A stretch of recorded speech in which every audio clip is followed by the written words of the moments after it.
மருதாணி செவக்கிறதுக்கான சின்ன சின்ன டிப்ஸு தான் நான் இன்றைக்கி சொல்ல போகிறேன். கோன் வைக்கிறத விட எனக்கு வந்து மருதாணியை அரைச்சி வைக்கிறது வந்து ரொம்ப பிடிக்கும்.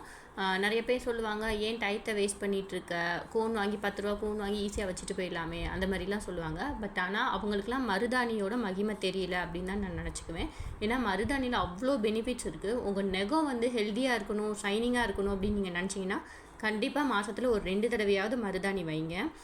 அது மட்டும் இல்லாமல் மருதாணி வந்துட்டு நெகை இடுக்குகளில் இருக்கிற ஃபங்கஸ்ஸு, நெய்யில் இருக்க ஃபங்கஸ் எல்லாமே சரி பண்ணும். ஸோ கையில் காலில் எல்லாம் மருதாணி வைக்கும்போது அதோட பெனிஃபிட் வந்துட்டு உங்களுக்கு நெகம் வந்து இயற்கையாகவே ஹெல்த்தியாக இருக்கும். நான் வந்துட்டு இந்த மாதிரி ட்ரெடிஷ்னல் முறைப்படி தான் மருதாணி வைப்பேன். உங்களுக்கு வந்துட்டு மருதாணி கோனில் டிசைனாக போட்டால் தான் பிடிக்கும் அப்படின்னு நினச்சிங்கன்னா இந்த அரைச்ச மருதாணியவே நீங்கள் கோனில் ஃபில் பண்ணிக்கலாம்.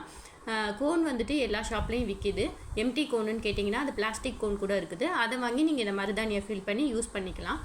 மருதாணி செவக்கிறதுக்கான டிப்ஸ் என்ன அப்படின்னு பார்த்தீங்கன்னா, யூகாலிப்டஸ் தைலம் சொல்லிட்டு இருக்கும் இல்லையா, அது 1 ட்ராப் ஊற்றி நீங்கள் மருதாணி அரைச்சிங்கன்னா மருதாணி நல்லாவே செவக்கும்.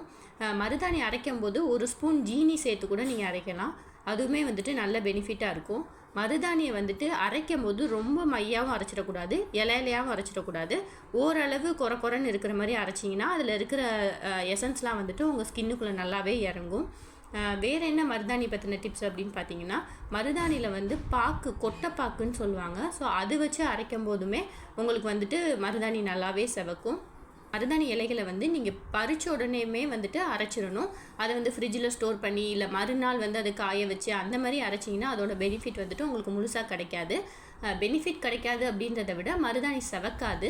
ஸோ நீங்கள் பறித்த உடனே ஒரு தடவை வாஷ் பண்ணிவிட்டு 4-5 தடவை வந்து நீங்கள் கழுவக்கூடாது. ஒரே ஒரு தடவை கழுவிட்டு அதை வந்துட்டு நீங்கள் என்ன பண்ணணுன்னா மிக்சிலேயோ இல்லை அம்மிலேயோ அரைச்சி 1 மணி நேரத்துக்குள்ளே நீங்கள் வச்சிங்கன்னா உங்களுக்கு மருதாணி நல்லாவே செவப்பாக இருக்கும்.